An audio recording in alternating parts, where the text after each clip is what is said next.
Personal, work, and city. Yeah, and I got them all in here, so you can just look at city.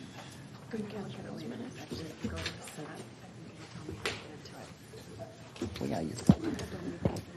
Your kids aren't that old yet, but they could probably do it, you know. No, they say, oh, you need a. Oh, well, let me see. Let me see. Yep. Hold on, I bet I got it. Let's see. Good morning. This is somebody's morning. You're correct. Let's see. Mail. Counts. City. And we have extras, don't we, for everyone?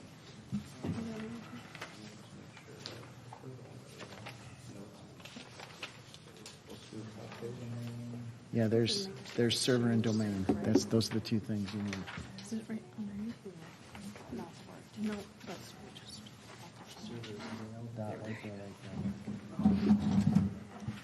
Can't tell how many times I've showed up at a meeting and I forgot that my stuff on the printer.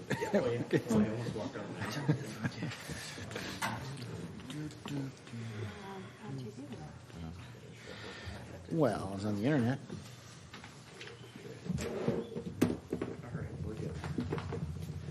Okay, I will call the meeting to order. We'll call the roll. Council members Walsh, Hughes, Jones, Edberg, Engstrand. Here. Got a full complement here. Will everyone join me in the Pledge of Allegiance? Pledge allegiance to the flag of the United States of America and to the republic for which it stands, one nation under God, indivisible, with liberty and justice for all. Moving on to item 2A, approval of the minutes of the regular city council meeting. I had a couple notes. It sounds like we have a correction to page 4, the proper representatives for Ramsey County League of Local Government and Ramsey County Dispatch and Policy Committee and Northeast Youth and Family Services were the couple biggies. And then I noted one other one in attendance. It says that Ms. Kane was here, but I believe she was not, and Sam Crosby was. So those are the notes that I have. Does anyone have any other corrections to the minutes? If not, I'll entertain a motion to approve the minutes. Good minutes. I have a motion and a second. All those in favor? Aye. Any opposed? Motion carries. Moving on to 2B, minutes of the City Council work session for January 18, 2022. Does anybody have any corrections? If not, I'll entertain a motion to approve the minutes. Do I have a second? Second. I have a motion and a second. All those in favor say aye. Aye. Any opposed? Abstain. And one abstention. All right, moving on to the adoption of the agenda. Unless anyone has any additions or deletions to that, I'd entertain a motion. May I have some questions on the consent? I'm just kidding. When's it going to end, Bill? All right. One should be imposed, Mr. Mayor. I'm noting it in the back of my mind, keeping a score over here, Bill. That's 2 for Bill. Okay. Counting 2 weeks ago's meeting. All right. Do I have a motion to approve the agenda? So moved. Second. A motion and a second. All those in favor say aye. Aye. Any opposed? We have an agenda. Moving on to item 4, consent agenda. Move to approve. Second. Second. All those in favor say aye. Aye. Any opposed? All right. Item 5, visitors and presentations. We have nothing scheduled. Item 6, public hearings. We have nothing scheduled. And item 7, unfinished business. Nothing scheduled. So we can jump right into 8, new business A. 8A, ordinance first reading, amending the city charter. And I understand we have a report from our own Mark Sather that's going to say a few words about it. Come on up.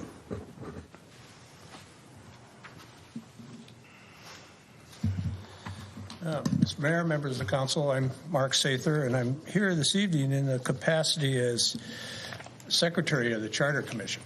And both our president and vice president, or chair and vice chair, are not able to attend this evening, or they'd be here in my stead. But we're here to report on a couple things. One is response to a request that we had from the City Council that initiated quite a bit of discussion with the Charter Commission, and also just a little bit of an update on a second role that the Charter Commission plays, and it serves as the city's redistricting committee, and it has specific statutory responsibilities as well as charter responsibilities.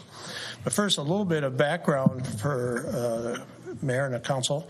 Mayor has been a member of our charter commission, but it is unique in terms of the different commissions that serve the city in that it is not appointed by the mayor, and it does not serve in an advisory capacity.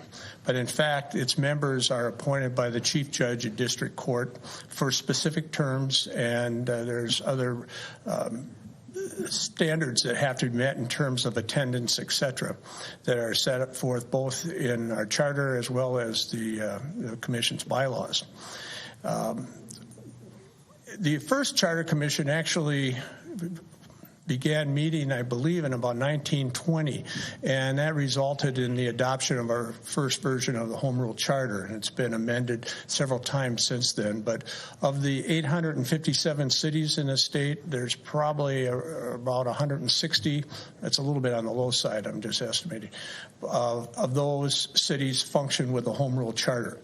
And all the others are considered statutory cities, and their responsibilities and their authorities are set by state statutes. Those cities that became home rule charters, I'm just going to make sure this doesn't go off, are community or cities that decided to play a much stronger role in their own governance. So as a home rule city, basically the residents of our community adopted a charter, and it's often referred to as sort of a lightweight constitution, but it sets forth the form of government, the responsibility of the mayor, the city council, terms of office, and so forth, and as well as two different positions, actually three, the city attorney, the city manager, and the city clerk are defined in the charter. And it is in that capacity that the Charter Commission was requested by the City Council last year to take a look at a provision that set forth the time in which the City Council appoints its chair, or vice chair, excuse me.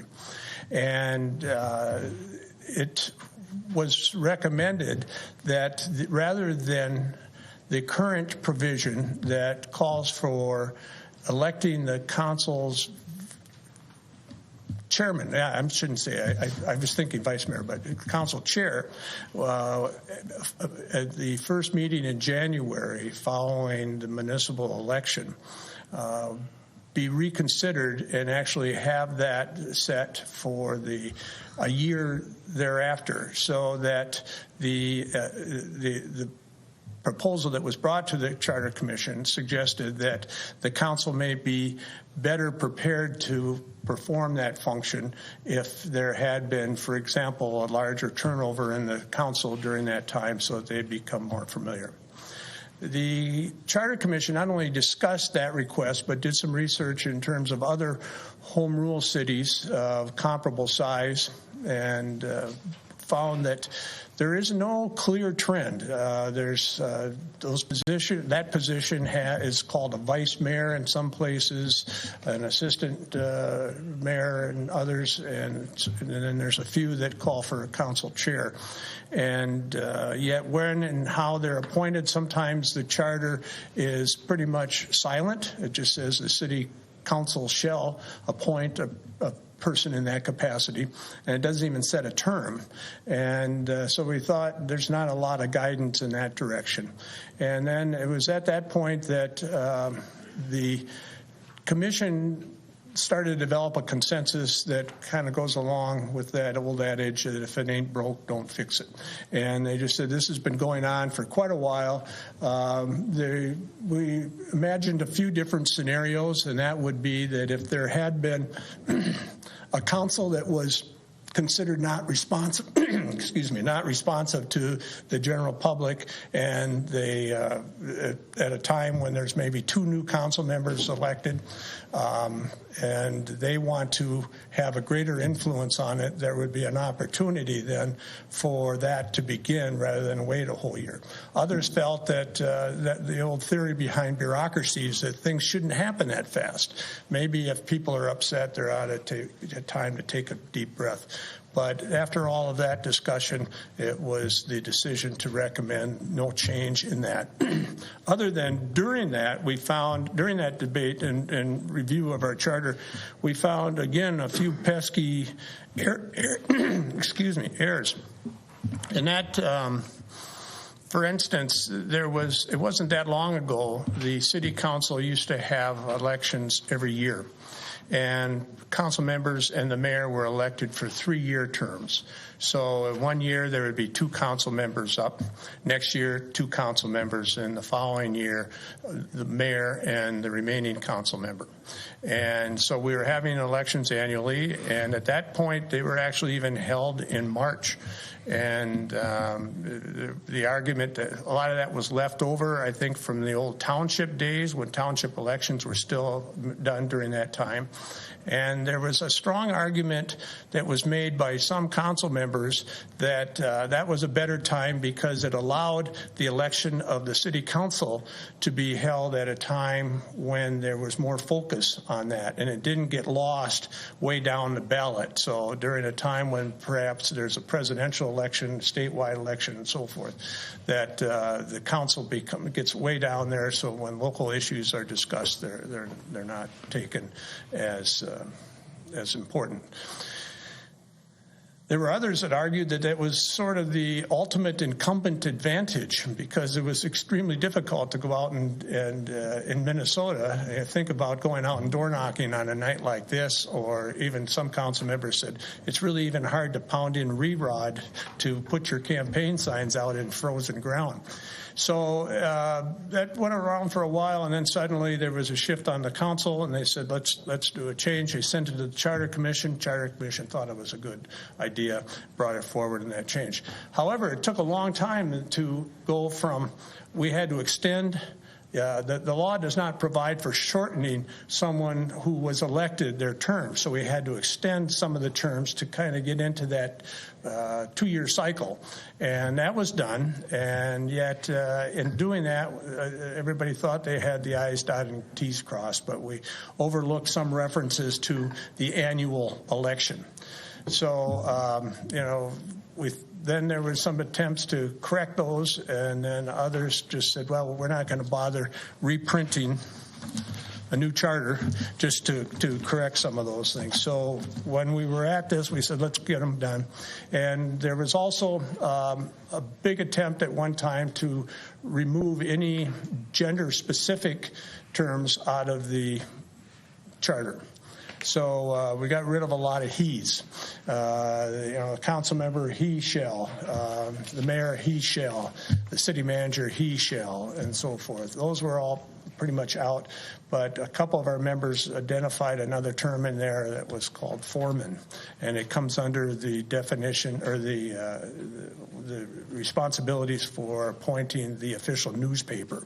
And we weren't really sure what that meant, that term, because it says the publisher or the foreman. We checked with the local newspaper, and they said they hadn't really heard of it, and they did a research and said, nobody really can remember that. It must be really old. So our recommendation, I'll get into that really quick here, but that removes that. Plus, we found some specific references to state statutes, which makes a lot of sense. So we adopt, even though we wanted to be independent as a city with a home rule charter, it made sense, and in some cases you really have the responsibility to follow state statutes also. You can't be totally independent. And so election laws is one example. So in some cases, we said the election shall be conducted according to this. In some cases, when we do things, it's called adoption by reference, that it was specific to a chapter, section, and subsection. And a lot of times the legislature will renumber things to make sense and might delete some of those sections. So we said if that happens, we could have confusion in the future. So unless it's pertinent, let's get rid of that. So we have some of those in there. You have a draft, a resolution from the Charter Commission, as well as a draft ordinance that follows that identically, and it shows highlighted what those changes are. But I'd be happy to go through all those, but I think they're pretty self-explanatory. So the changes fall into those three categories. And they're just kind of technical corrections. There's nothing there that really changes the city charter from a pertinent standpoint. So just another really quick background on it is the charter can be amended in 4 ways, and 3 of them actually differ only in how they're initiated, but they all require a referendum. And usually that is done, the council can set that date, but more often than not, that's done in conjunction with a local election. And so you see that in cities. Minneapolis has been in the news quite a bit for that, and that's how it would happen here. Now, one method is that the amendment is initiated by the city council. And they would then refer it to the Charter Commission. But regardless of the Charter Commission, it's kind of a meet and confer, but they don't have to have their consent, and that goes on to to a referendum of the people. The next one would be that the Charter Commission itself can initiate a change. And if the council goes along with that, there's a shortcut. And if not, then the Charter Commission can bring an initiative to the council, and the council is bound to put that on the referendum. And there's a third one where, with a sufficient number of signatures on a petition, the public can initiate a change. And again, there's certain things that the council must do to do that. They have to agree to the wording of the question on the ballot, and that's actually provided for in the charter. But then scheduling the election and so forth. And then finally, just to streamline things, several years ago there was a 4th method, and that is what we've used for the last several amendments into the charter, and that's what we're recommending tonight. And that's where it's done by ordinance. And the procedure then that would be followed, I think, is pretty well covered in your city manager's memorandum. But it starts like this, where the City Charter Commission presents a proposal to the council. The council then would adopt it or not adopt it by ordinance. And if it's adopted by ordinance, then there's not a real lengthy, but there's a remonstrance period where the public can bring a petition in opposition to that change, and then it switches over to putting it on the ballot. But the council has to first hold a public hearing and has the opportunity to change it or somehow deal with the questions that come up. And then after, I believe, the 60-day waiting period, then it would take effect. But it has to be unanimous. So what we're recommending tonight is that you take a close look at this, because one council member, in a sense, has veto authority over that. But then if it goes back, it's then considered rejected by the city council, then goes back to the Charter Commission. And then the Charter Commission can switch over to one of those other methods and put it on the ballot and kind of go around the council's wishes on that. But these, especially this one, is a really good example of how that can be done and how it streamlines it. And, it's not going to have a lot of interest anyway. So that's what we're recommending. I'd be happy to go through or respond to any questions you have. We will have somebody here, most likely just to be here if there's questions at the second reading. But that's what I have on that. And then, Mr. Mayor, I'd respond to any questions now. If not, I'd like to update you on our role as the redistricting committee. Thank you, Mr. Shather. Does council have any questions specific to the proposed amendment to the charter? Councilman Jones. I do. I'm being technical because this is being technical, Mr. Shather, and thank you for your time and service. You referred to, it caught my eye, you're adding general election in section 4.04, municipal general election. But at the header on the top of section 2.02, it just says municipal elections. And then further in section 404, it just says the general election without municipal. And then at section 4.13, it also, it's general is being added back in there, municipal general election. So it's just, I'm being technical, but if you're going to make the changes, they seem like they should all be the same. And the question would be, is there a reason at the last sentence of section 404, mayor vacancy of office, that municipal isn't included in the general election, or it's just one of those things that is missed? Mr. Mayor, Councilmember Jones, we focused on the text rather than some of the titles, perhaps, so that's a good catch. But generally, the main change was we had the elections were, we wanted to purge any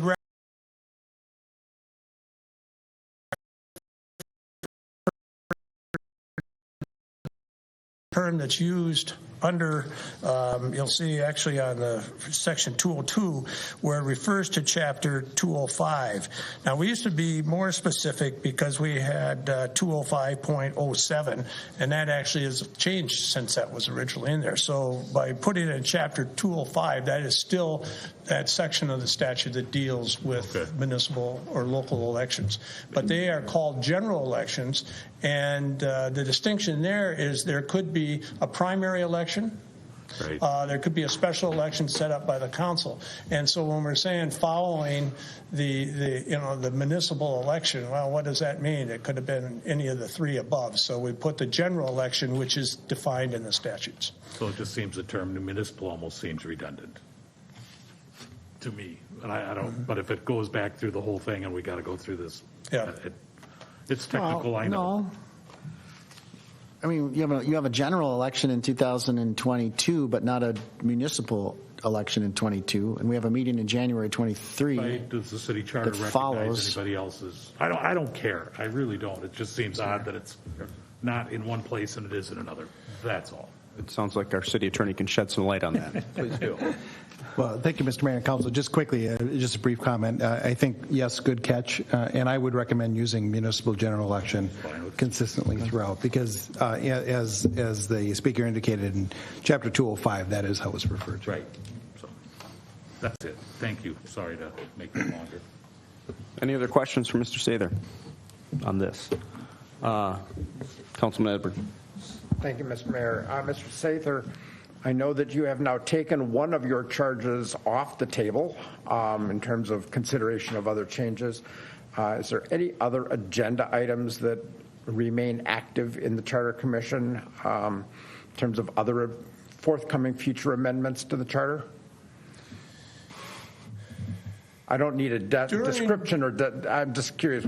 If so, get a short version. During the discussion on how specific the references to statutory sections for those where we have recommended changes, we discussed the fact that, again, on the basis that the charter, the Home Rule Charter should reflect the values of the community to determine its own priorities, procedures, and so forth. There were sections, examples that we were using where the legislature could make a change that in fact impacts something more significant than the definition of an election.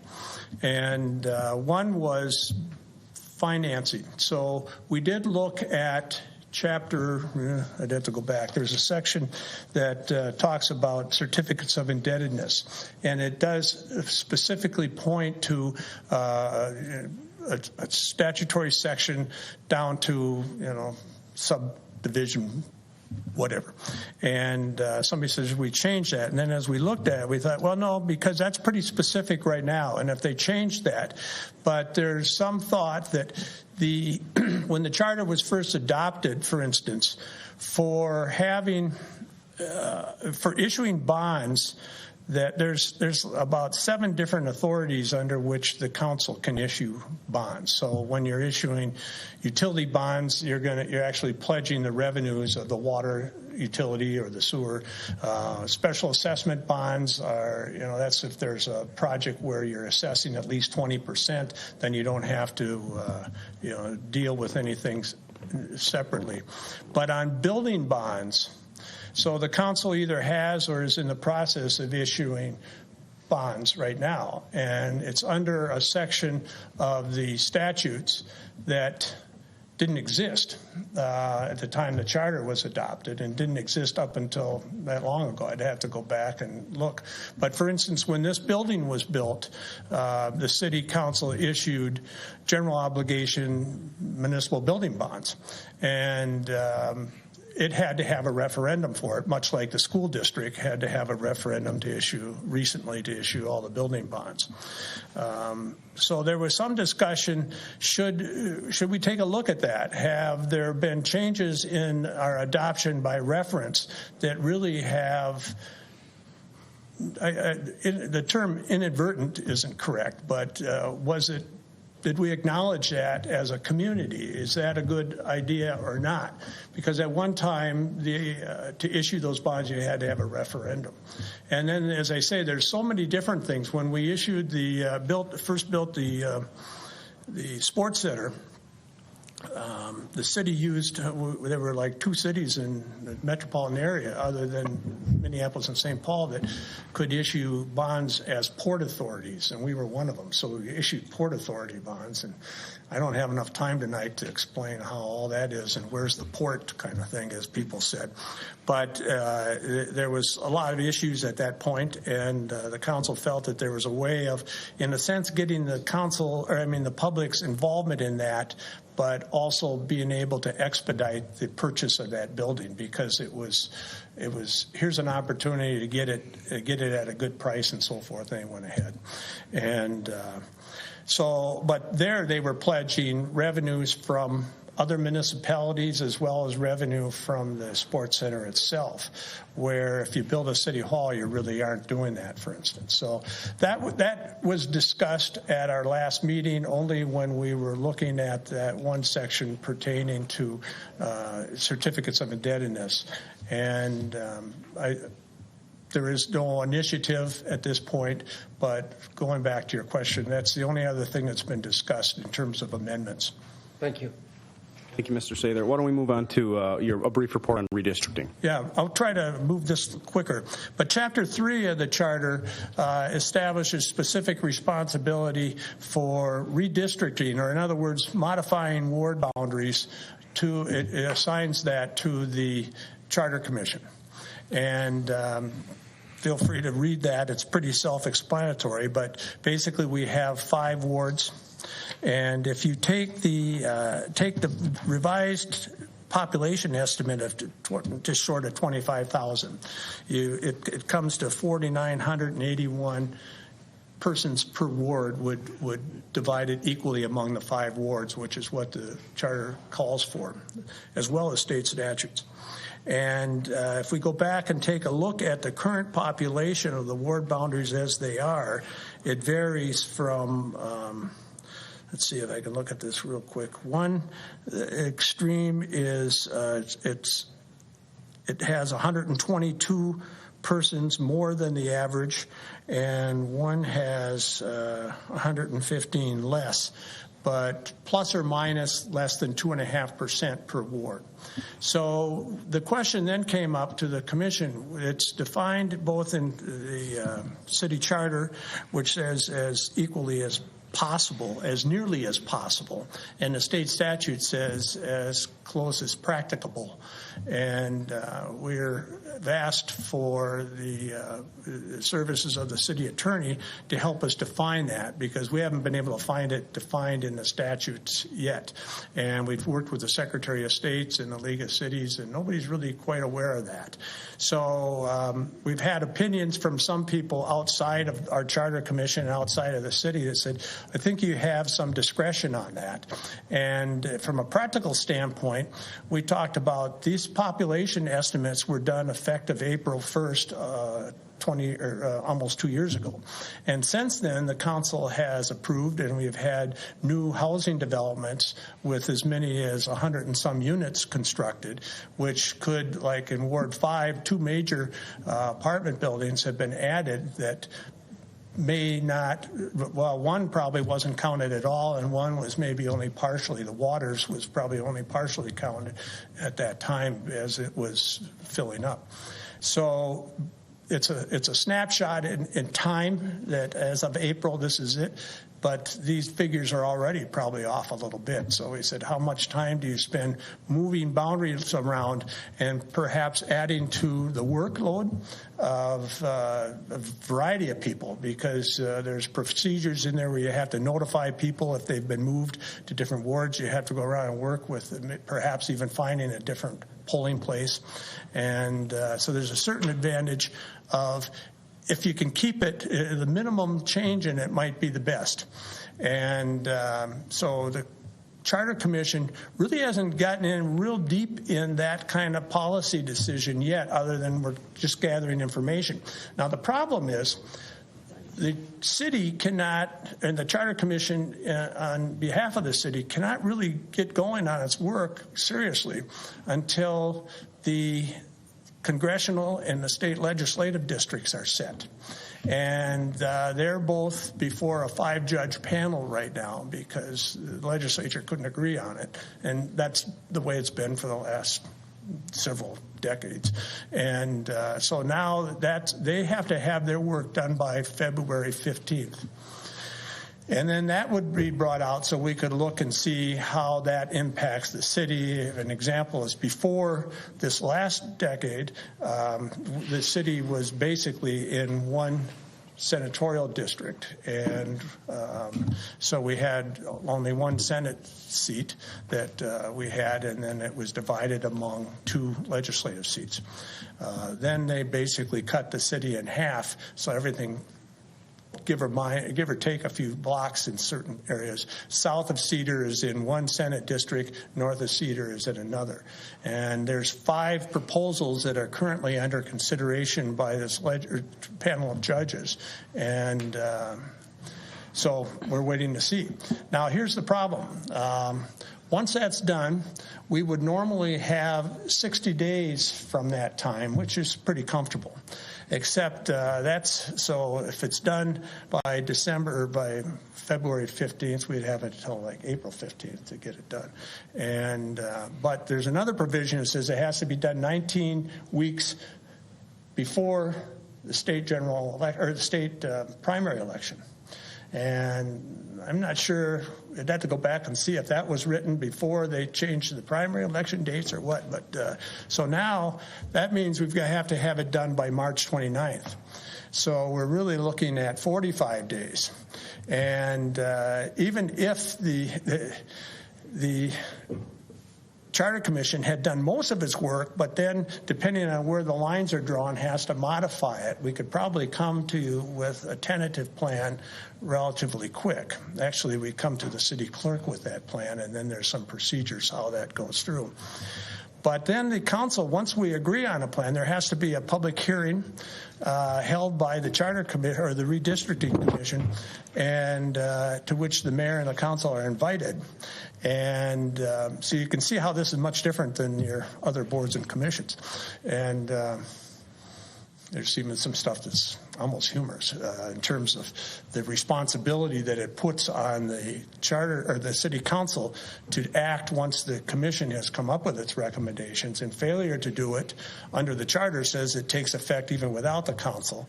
Under the statute, it says that the mayor and the council shall not be paid until it's done. So we'd argue that the charter prevails there, but let's just get it done. So the problem is then it also says that it's done by ordinance.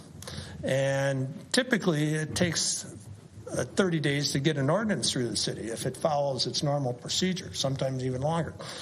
There's a provision for an emergency ordinance, and yet I'm not sure that this was the intent of that provision for emergency ordinances, but maybe that could be made. So stay tuned. We're going to be working.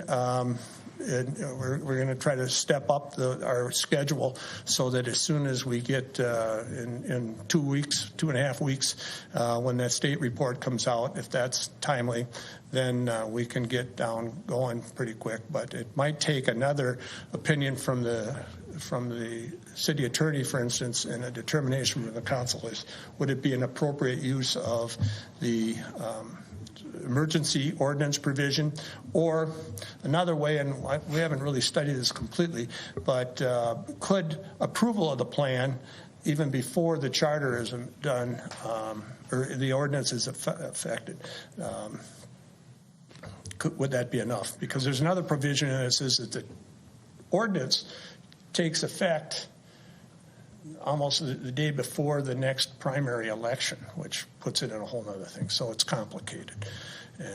But that's what we're up to. And again, we'd like to, as much as possible, think about the voters and the access to good, accessible buildings, and making it clear. So if people are used to, I live in the 3rd Ward, been here for 35 years or something. We've always voted at Sunrise Junior High. And if somebody said, well, you get out and now go over to Lake Ayres or something because you're on the wrong side of McKnight, I'll figure it out. But there's other people who might find that more difficult. And so in some cities, I'm sure it's important because there might be different populations that feel they're being disenfranchised by what we often refer to as gerrymandering. But here it's just how close is close enough. So. All right. Well, thank you, Mr. Sather. I appreciate the report on redistricting, and I want to thank you and the rest of the members of the city charter for your good work, and we look forward to seeing how things shape out. All right. Thank you. Thank you. All right. Well, that being the first reading, I believe we don't require anything else. We can move on to item 8B, resolution accepting feasibility report and ordering public hearing for the 2022 South Shore Boulevard sanitary sewer extension project. Mr. Copy.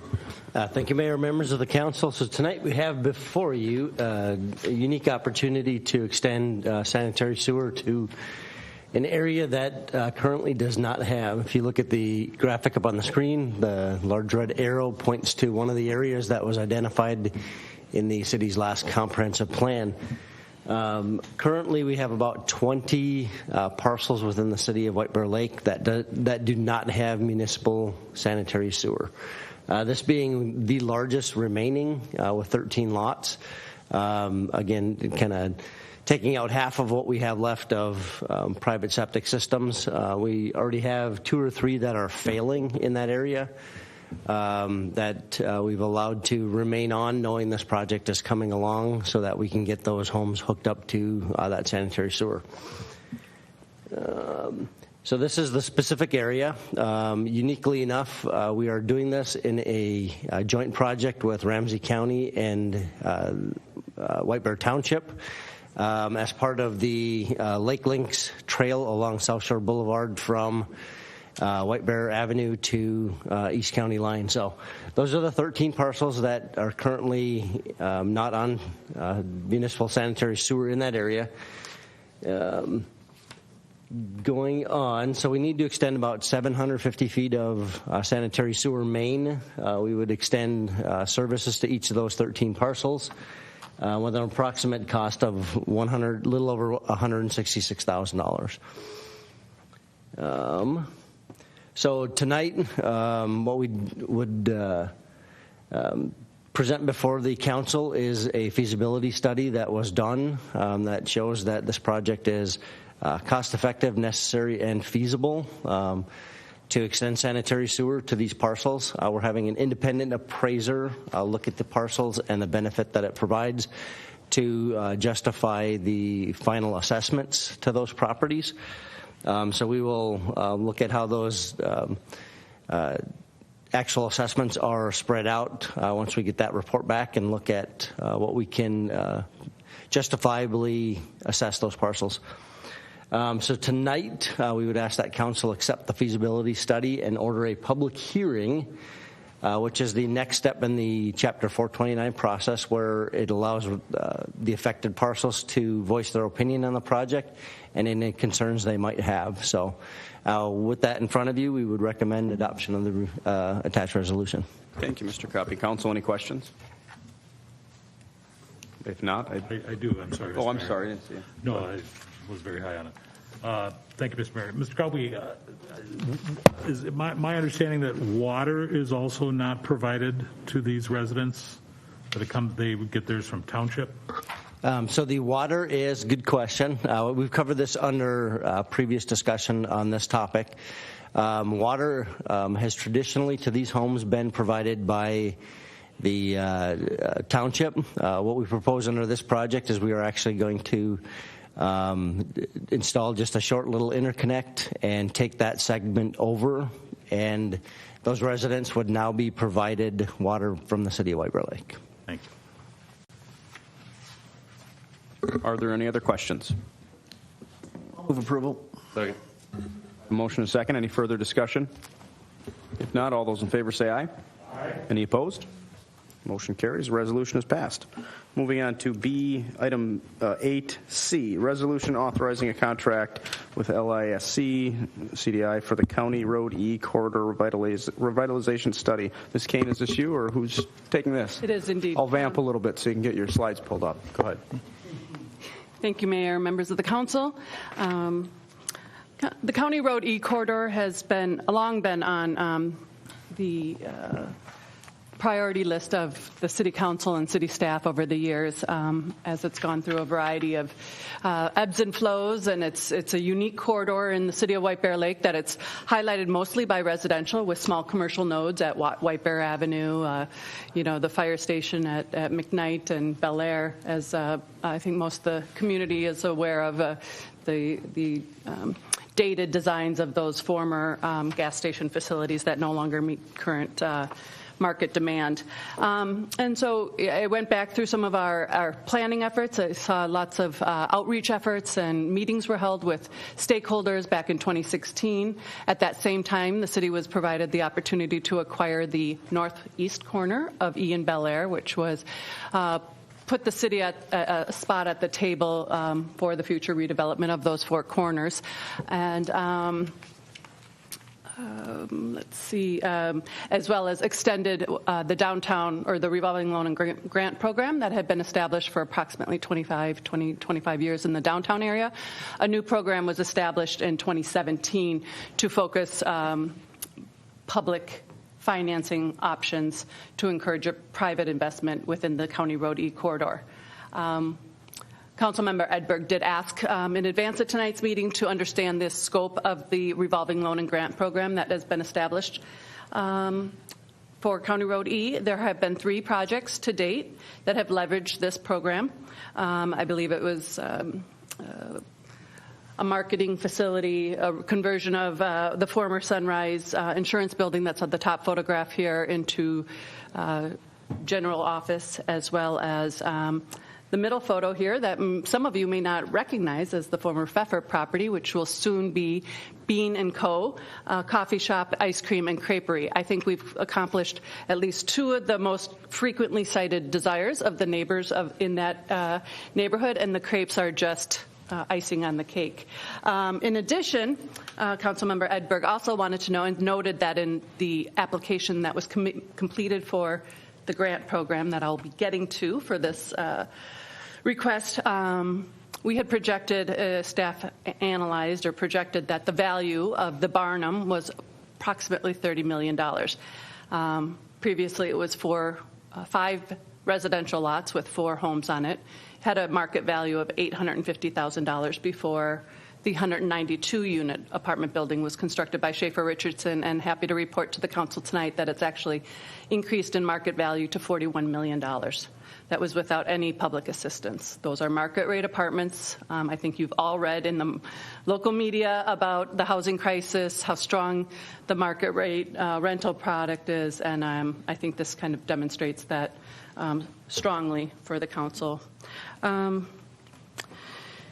So based on that history and the knowledge of wanting to spur greater private investment in the corridor, Ramsey County actually created a pilot program back in 2019 with the establishment of a broader community development department there at the county.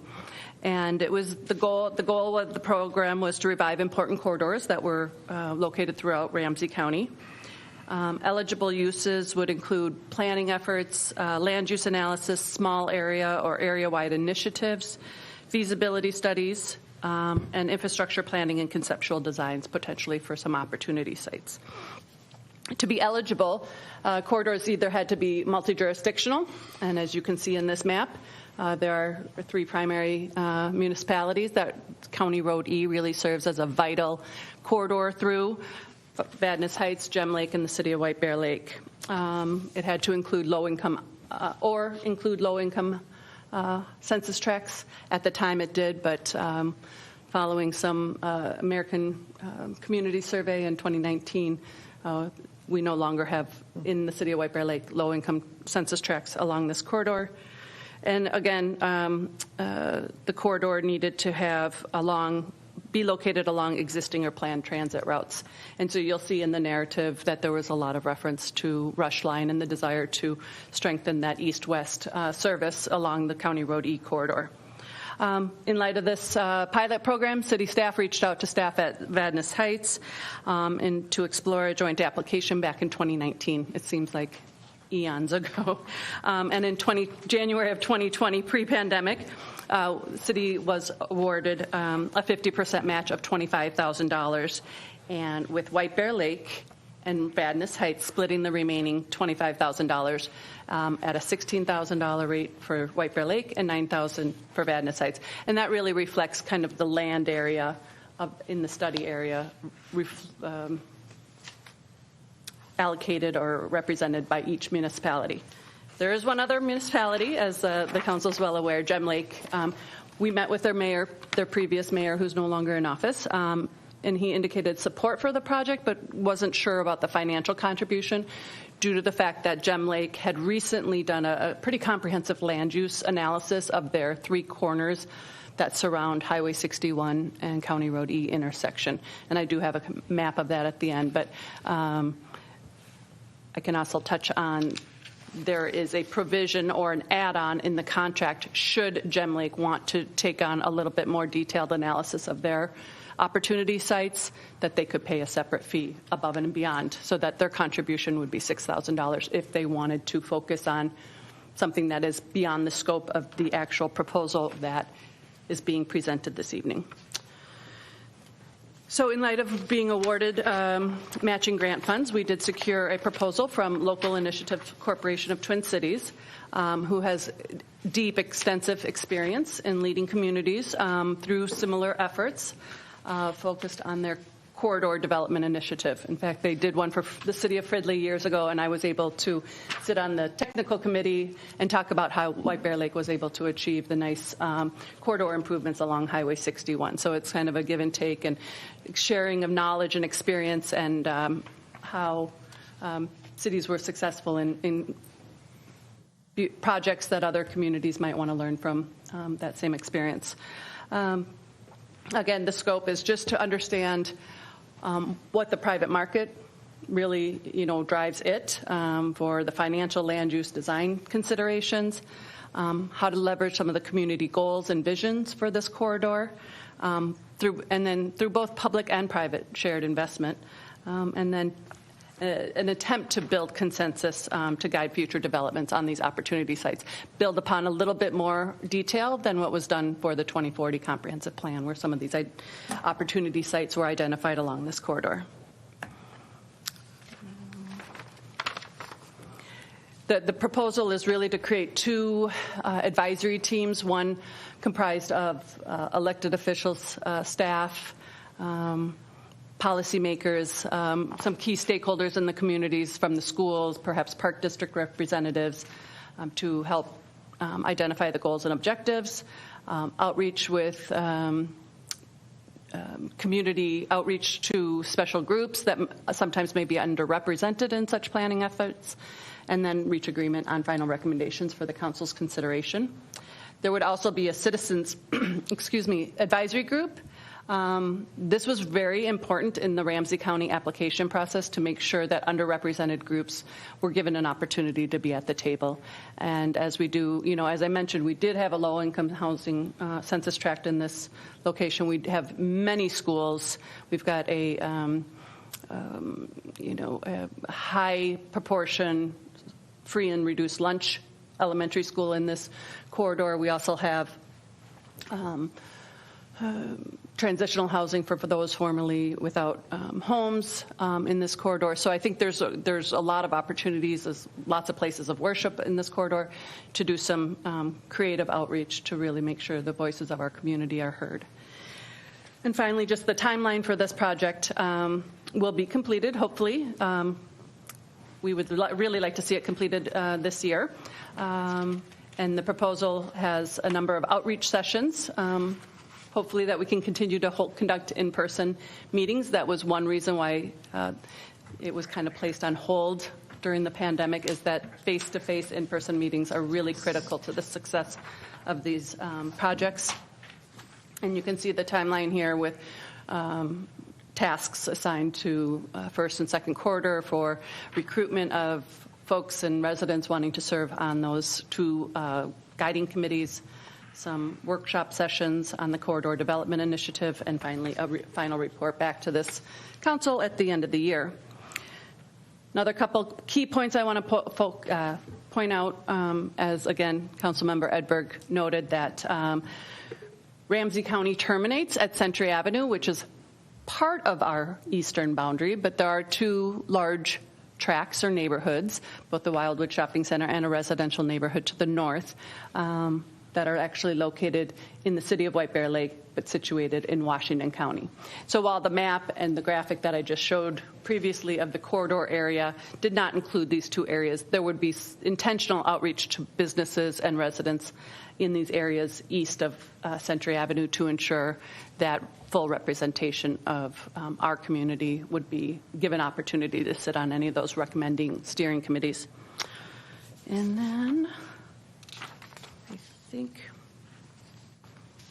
then finally, tonight's recommendation. I do want to note that $20,000 was allocated in both the 2020 budget as well as, again, in the 2022 budget adopted by the council in December. So we have adequate funding for the city's share, as well as any incidental, such as specific direct mailings, advertisements, or efforts to really perhaps providing snacks, daycare, to support those who may not otherwise be able to attend some of these public meetings.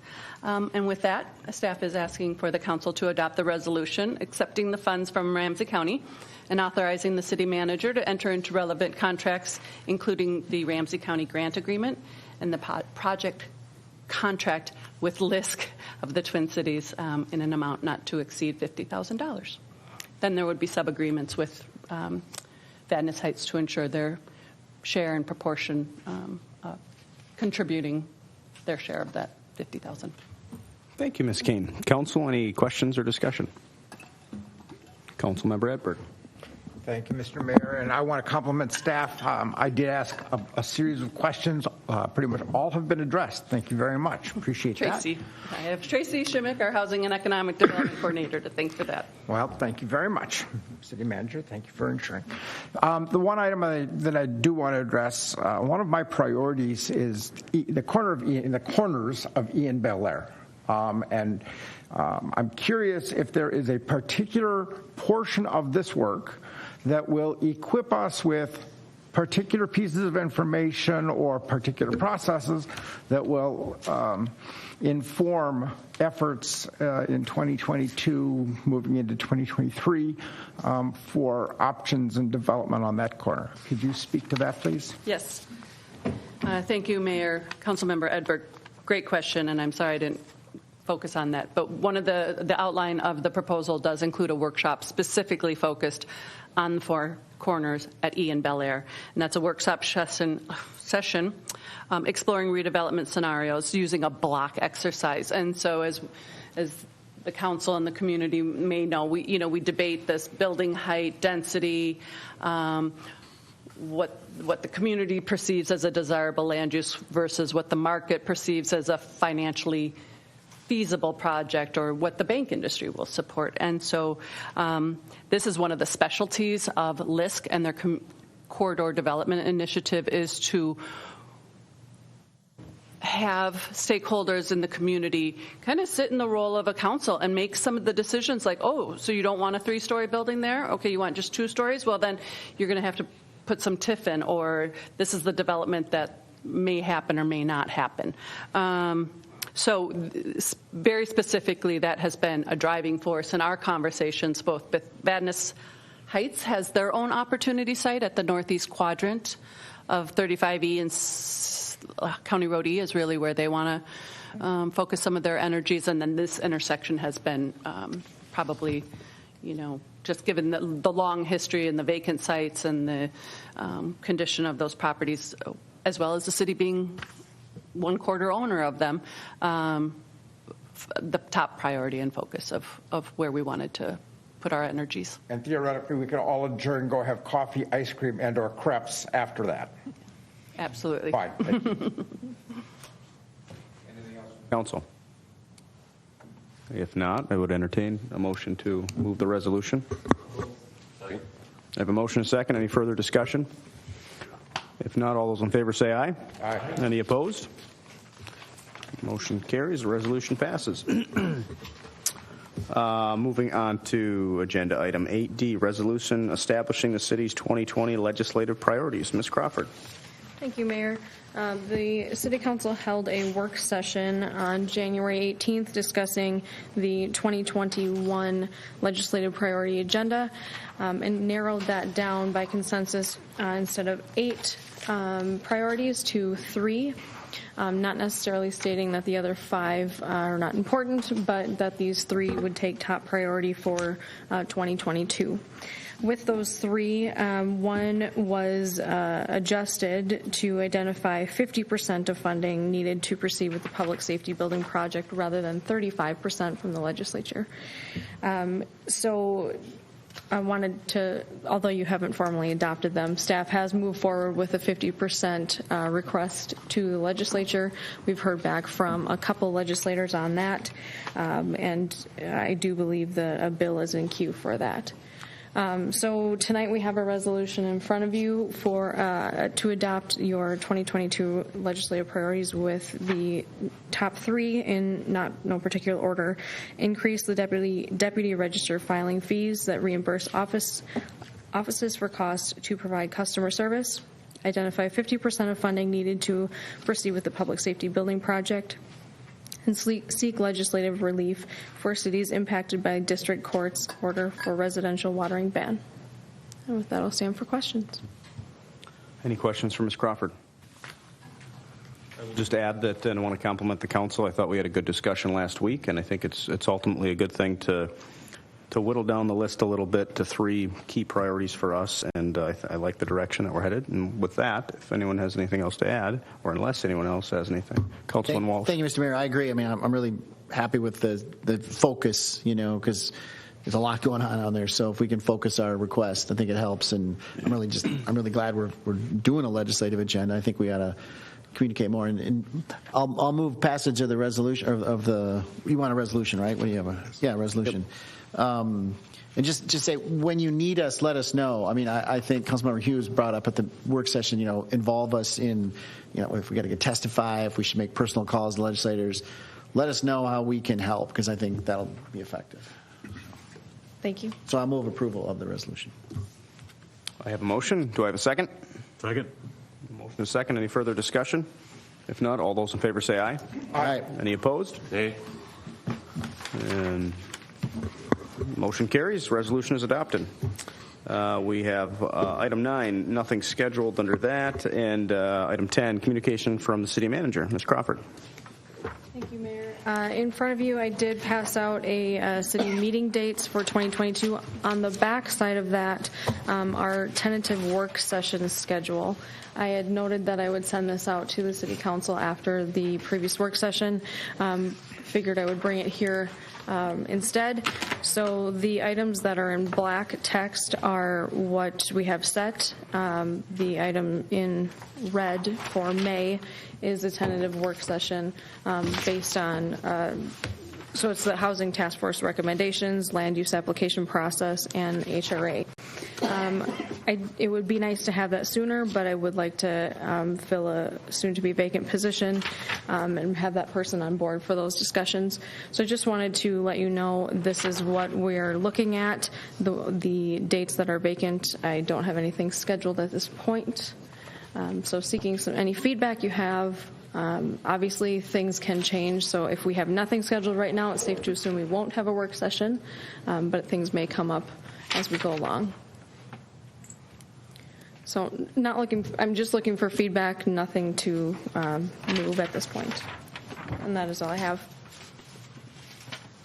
Sticking with the kind of opposite, Mr. Mayor, I'm sorry. Go ahead. With the opposite Tuesdays kind of theme. Yes.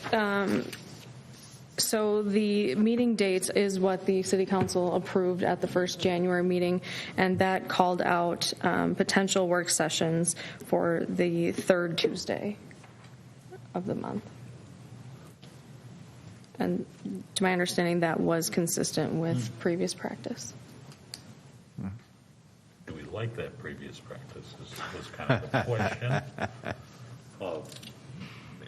It's a strain, I know, for everybody. I mean, I don't particularly enjoy the last week of the month because I always have Belamo and this meeting in the same week along with something else. But I'd rather do that and have the ability to have open weeks. I don't know how the rest of the council feels on that, though. And I realize staff, bringing them in, it's just one more time to talk about saying, would those study sessions be good on the same Thursday of a council meeting week for scheduling other things in your life.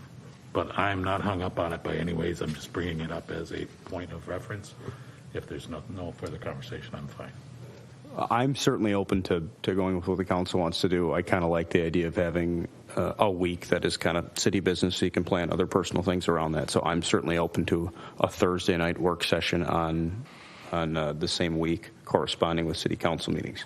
Does anyone else on the council have an opinion on that? Councilman Walsh. Well, thank you, Mr. Mayor.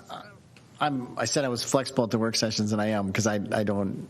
It really doesn't matter to me, but Thursdays are bad for just a little bit longer. I just threw out a little bit longer, but after I just threw out Thursday as an example. It could be Wednesday. It's church night, only a few more weeks for Thursdays, and then I'll be open all summer and fall and until October or November again. But yeah, I'm totally. My schedule's easier, I think, than some of you guys to travel for work and whatnot. So. Councilman Edberg. Mayor, so I'm amenable to the option that's in front of us. My suggestion is that as we identify specific topics for approximately which months, that we give staff an opportunity to propose dates a month or two in advance and saying, here's the topic, and when would the council be, in March or April, May, whatever, to be saying, so do you want to meet on a Tuesday? On the third Tuesday, do you want to meet on something else? And just be slightly more flexible than having a calendar right now. And we can use this as default, but, just be thinking several weeks in advance and give us some options in case other stuff is going on. I'm certainly open to that. So if I'm hearing you correctly, Councilman Edberg, it's much more of a fluid situation. It's more ad hoc and not so rigid with a. We know it's going to be that month. I mean, the subjects are there,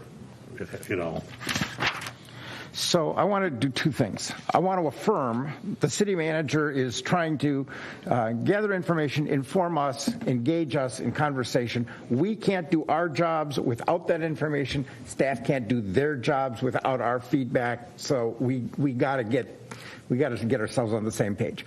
I totally get that there is a desire for some regularity, some consistency in preparation, and that I don't think it's that the council should always impose make imposition on the lives of staff either. It's like that's not completely fair either. So let's have a conversation and try and sort it out and be as modestly flexible as we can. And if we do that well enough in advance, it may not be too god awful. So let me propose this. In that spirit, we have February 15th. Should we just simply leave that as unscheduled for now, and we'll try your theory, and we'll see in the next week or two if there's a topic that comes up that staff wants to recommend we get together. We'll test it out in the month of February to see if there's a date that's amenable to everybody and go from there. How does that sound? Sure. Okay. Anyone else on the council have any opposition to that? Do we like that idea? Good. Okay. All right. Anything else for Ms. Crawford? May I suggest that we schedule tonight the April, August, and October work sessions, because those are our standing work sessions for budgets, and they are important. If we could schedule those tonight, if you have your calendars, that would be helpful. I'm fine with that. So that would be April 19th. I'm sorry, what were the other two? August 16th and October 18th. I think I can make those work. Can others? Yes.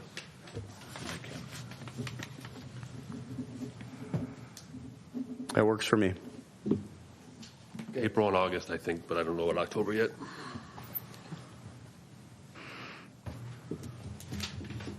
And then we'll maybe play the May one by ear, if that's okay. Okay. Okay. Thank you. Okay. Anything else, Ms. Crawford? No. All right.